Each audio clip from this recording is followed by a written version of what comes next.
All right, so some of my more experienced engine guys that watch the channel might already know this, but this has some interesting stuff for people who aren't familiar with the engines, who watch the videos to learn more about them. And that is the concept of an axial power turbine. So on this DD15 right here, as we're looking at it, we're on the exhaust side of the engine. You can see the EGR cooler and the EGR valve, and then right below it is the turbocharger, and you can see the flow path from the turbo going to the charge air cooler, and then from the air filter going into the turbo. But this also has another turbo back here. But it's a little bit different than having a compound turbo where both turbos are supplying boost pressure to the cylinders.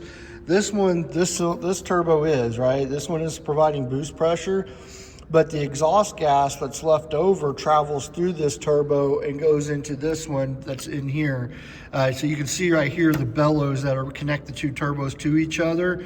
But this turbo is called an axial power turbine. And if we look back here, we can see what is called basically the clutching mechanism. And what this turbine does is it takes that leftover exhaust heat from spooling up the first turbo, goes into this turbo, spools it up, then has some gear reduction in the clutching mechanism down here to increase the amount of torque it creates while it's spinning. And then this is gear connected to a gear in the gear housing in the back of the engine. So what it's doing is directly adding torque to the crankshaft. So it's a fuel saving thing. I've always been a little bit curious if the amount of horsepower it creates is worth the cost of having it.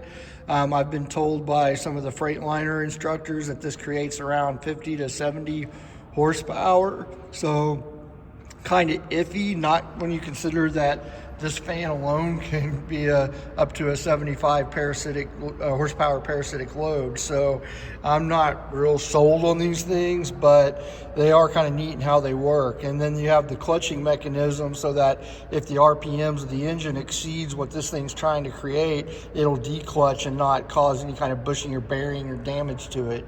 So pretty interesting little thing. If you're a student at UTI, you don't get to take these apart and look at them in the core classes because we do teardowns on medium duty engines. So if you want to do a teardown on like a DD15 and take this apart and see how it works, you're going to have to take the Finish First or Freightliner course. And if you wanted to do one of these Cummins, then you would have to take the Cummins course.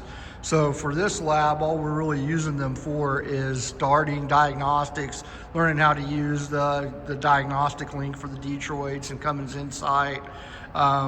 So